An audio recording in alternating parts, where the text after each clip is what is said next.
ভোটের প্রচারে এবার শিল্পক্ষেত্রে জড়িত প্রবাসী বাঙালিদেরও হাতিয়ার করলেন বিজেপি রাজ্য সভাপতি শ্রমিক ভট্টাচার্য। যারা বাংলার বাইরে নিজেদের প্রতিষ্ঠিত করেছেন তারা বার্তা দিচ্ছেন যে এই মুহূর্তে এই রাজ্যে পরিবর্তনের প্রয়োজন।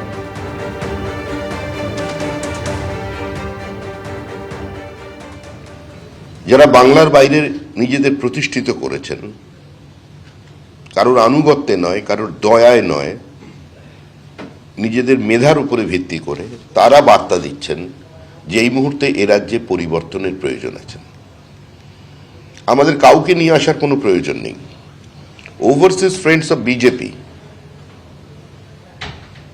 দীর্ঘদিনের সংগঠন। যখন নরেন্দ্র মোদী ভারতবর্ষের প্রধানমন্ত্রী হননি 2014 সাল, তারও 2 দশক আগে থেকে এই সংগঠন চলছে। প্রতিনিয়ত বিভিন্ন দেশের প্রতিনিধিরা একসঙ্গে মিলিত হন। আমাদের এখান থেকে আমাদের দেশের, আমাদের রাজ্যের বিজেপি নেতাকর্মীরা যান, তাদের সঙ্গে দেখা করেন। কোনো সময় ওখানে তারা ডিনার হোস্ট করে, সেই টেবিলে আলোচনা হয়, সেমিনার হয়। তো আমাদের এটা দৈনন্দিন প্র্যাকটিস। তো সেখানে দাঁড়িয়ে এবারে সিলিকন ভ্যালি থেকে সুদূর গুজরাতের সুরাটের যে পরিযায়ী শ্রমিক আছেন, তারা সবাই এই নির্বাচনে অংশগ্রহণ করছেন। ভার্চুয়ালি যারা এই বৈঠকে অংশ নিয়েছিলেন তারা কি বললেন দেখুন। যদি বিজেপি পারে গুজরাটে সেমিকন্ডাক্টরের হাব তৈরি করতে, মেডিকেল ডিভাইসের হাব তৈরি করতে, তাহলে বিজেপি সরকার পশ্চিমবঙ্গে এলে সেই সরকার পশ্চিমবঙ্গ এগুলো করে দেয়।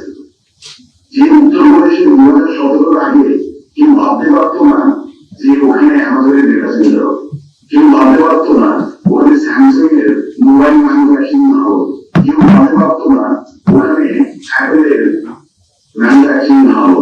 সেই উত্তরপ্রদেশে যোগী আদিত্যনাথ আজকে এগুলো করে দেখিয়েছে। ফক্সকন আজকে উত্তরপ্রদেশে তাদের সেমিকন্ডাক্টর চিপ ম্যানুফ্যাকচারিং হাব করতে পেরেছে। তো বিজেপি যদি ওই রাজ্যগুলোতে করতে পারে, আমি আশা করি বিজেপি সরকার পশ্চিমবঙ্গে আসলে পশ্চিমবঙ্গ এগুলো হবে এবং পশ্চিমবঙ্গে এগুলো ধরে রাখবে। কেন পশ্চিমবঙ্গের প্রচুর ট্যালেন্ট, আমার জেলা পরিচিত অনেক ইঞ্জিনিয়ার যারা ওইখানে কাজ করছে। তো পশ্চিমবঙ্গে নিশ্চয়ই বিজেপি সরকার এই ইন্ডাস্ট্রিগুলো করবে এবং বাংলাদেশ ওইখানে কাজ করবে। অরূপ চক্রবর্তী তৃণমূল মুখপাত্র রয়েছেন আমাদের সঙ্গে টেলিফোন লাইনে। অরূপবাবু, শুধুমাত্র বিজেপির কর্মী সমর্থকরা, নেতারা তারা যে পরিবর্তন চাইছেন এমনটা নয়। যে ভার্চুয়াল বৈঠক তারা করছেন সেখানে প্রবাসী ব্যবসায়ী যারা রয়েছেন তারা পর্যন্ত বলছেন, একেবারে গুজরাতের উদাহরণ দিয়ে নাম করে করে কি ধরনের ইনভেস্টমেন্ট সেখানে হয়েছে বিজেপি সরকার থাকায়। পশ্চিমবঙ্গে পরিবর্তন হলে পশ্চিমবঙ্গের মানুষ উপকৃত হবেন, এমনটাই তাদের আশা। শুনুন, নিজের ভালো না পাগলেও বুঝে। যে ডলারে ইনকাম করে সে আইএনআর অর্থাৎ ভারতীয় টাকা ইনকাম করবে, এই কথা যারা বোঝাবে তারা হয় পাগলের প্রলাপ বকছে, নইলে মিথ্যে কথা বলছে। আর যে কথা যাদের দিয়ে বলানো হচ্ছে তাদের ব্যাকগ্রাউন্ড, বিজেপি পরিবারের বাড়ির নেতাদের সদস্যরা তাদেরকে সাজিয়ে গুছিয়ে সাংবাদিক বৈঠকের নাম করে দেখানো হচ্ছে, ভালো কথা, তাতে অসুবিধা নেই। কিন্তু দেশের মানুষকে তো এটা বোঝাতে হবে যে ডোনাল্ড ট্রাম্প যবে থেকে আমেরিকার ক্ষমতায় এসছে তবে থেকে ভারতীয় পণ্যের উপর যেরকম বিপুল শুল্ক চাপিয়ে দিয়েছে, একইভাবে যারা ভারতীয় ভিসা নিয়ে ওই রাজ্যগুলো ওই দেশগুলোতে কাজ করছে তাদের উপর বিপুল ট্যাক্স চাপিয়েছে, যার ফলে তাদের ইনকাম কমে গেছে। কদিন আগে এই গুজরাটের কথা বললো, বড় বড় ডায়লগ দিল। ডোনাল্ড ট্রাম্প আসার পর ভারতীয়দের গরু ছাগলের মতো, লিটারালি আই রিপিট, গরু ছাগলের মতো হাত পা বেঁধে কার্গো ফ্লাইটে করে ছাগল গরুর মতো করে পাঠিয়েছে গুজরাটে সবচেয়ে বেশি। আপনারা সেই ছবি সমাজ মাধ্যমে ভাইরাল হয়েছিল, আপনারা খবরের চ্যানেল দেখিয়েছেন যে কিভাবে আমেরিকা থেকে অভিবাসন দপ্তর ভারতীয় নাগরিকদের গরু ছাগলের মতো বেঁধে পাঠিয়ে দিয়েছে ফেরত। আজকে আমেরিকায় কাজ করতে গেলে যে ট্যাক্স ট্যারিফ নতুন করে ডোনাল্ড ট্রাম্প জারি করেছে, তাতে তারা কাজ করতে পারছেন না, কাজ খুঁজে পাচ্ছেন না। এখন তাদেরকে এমনি দেশে ফিরতে হবে, কারণ ওখান থেকে গার্দাক্কা খেতে হচ্ছে। আর আবারও বলছি, যার হাতে ক্ষমতা আছে, যার ইচ্ছে আছে, যার সুযোগ আছে, সে কখনো ডলারে ইনকাম ছেড়ে সে ভারতীয় মুদ্রায় ইনকাম করতে চাইবে না, কারণ $1 সমান প্রায় 100 টাকায় পৌঁছে দিয়েছে এই অপদার্থ নরেন্দ্র মোদীর সরকার। এই নরেন্দ্র মোদী একদিন বলেছিল, জিস দেশ কা রুপয়া গিরতা হ্যায় वो देश गिरा हुआ है। আজকে নরেন্দ্র মোদীর আমলে ডলারের মূল্য সবচেয়ে বেশি পতন হয়েছে। তাদের মুখে বড় বড় জ্ঞানের কথা আর এই সাজানো গোছানো স্ক্রিপ্টেড নাটক, যাদের ব্যাকগ্রাউন্ড রাজনৈতিক ব্যাকগ্রাউন্ড চেক করা হোক, যারা ওখানে ভার্চুয়াল বৈঠকে বসেছিল, প্রত্যেকের পলিটিক্যাল ব্যাকগ্রাউন্ড খুঁজে দেখুন, বিজেপির নেতাদের পরিবারের লোককে পাওয়া যায়। ধন্যবাদ অরূপদা কথা বলার জন্য। প্রথম দফা ভোটের আগে শেষ রবিবাসরীয় প্রচার। হাই ভোল্টেজ প্রচারে একদিকে ঝড় তুললেন প্রধানমন্ত্রী নরেন্দ্র মোদী এবং অন্যদিকে তৃণমূল নেত্রী মমতা বন্দ্যোপাধ্যায়। দুপক্ষই একে অপরকে শানালেন আক্রমণ। জয় মা দুর্গা, জয় মদন মোহন, জয় শ্যামরায়, জয় একতেশ্বর মহাদেব, হর হর মহাদেব। ভোলে বাবা পার লাগাও, ত্রিশূলধারী শক্তি যোগাও, চক্রান্ত বিনাশ করো আর মানুষের জন্য আশীর্বাদ করো। প্রথম দফার ভোটের আগে শেষ রবিবার হাই ভোল্টেজ প্রচার। একদিকে প্রধানমন্ত্রী নরেন্দ্র মোদী, অন্যদিকে তৃণমূল নেত্রী মমতা বন্দ্যোপাধ্যায়। প্রচারের মঞ্চ থেকেই সরকার করা নিয়ে আত্মবিশ্বাসের সুর শোনা গেল দুপক্ষের মুখেই। इस बार जो भी मिलता है सबको पूछे एक ही बात, इस बार बीजेपी की सरकार पक्की। सब कोई कह रहे हैं।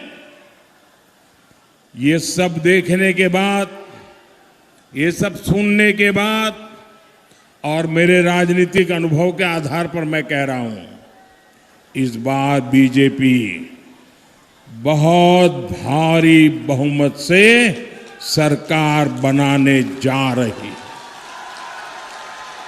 এবার হবে বদলা, ভোটের দিনে ভোট বাক্সে বদলা, গণতন্ত্রের বদলা, হামলা হবে না। আর ভোটের দিন দেখবেন কম্পালসারি উনি প্রোগ্রাম রাখেন। আমি আগে থেকে সাবধান করে দিচ্ছি, ভোটের দিন ওনার মুখ দর্শন করবেন না। ওনার মুখ দর্শন করলে আপনার দিন খারাপ যাবে।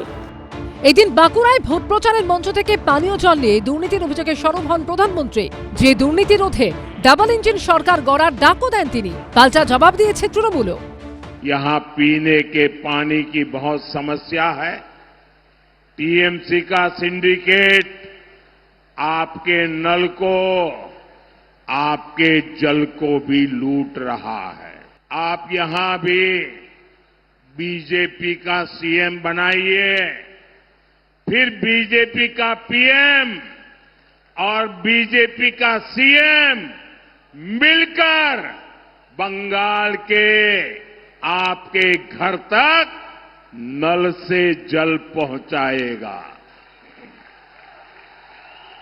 बीजेपी की डबल इंजन सरकार बंगाल की बहनों को डबल बेनिफिट देने वाली है।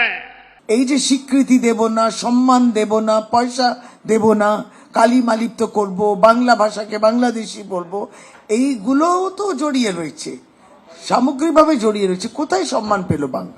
সম্মান অর্থেও পেল না আর কাজেও পেল না। উনি এইগুলো বাংলার মুখ্যমন্ত্রী বিজেপি হলে তাহলে কতটা পলিটিক্যালি, সবটাই আপনি রাজনৈতিক চশমা দিয়ে দেখেন।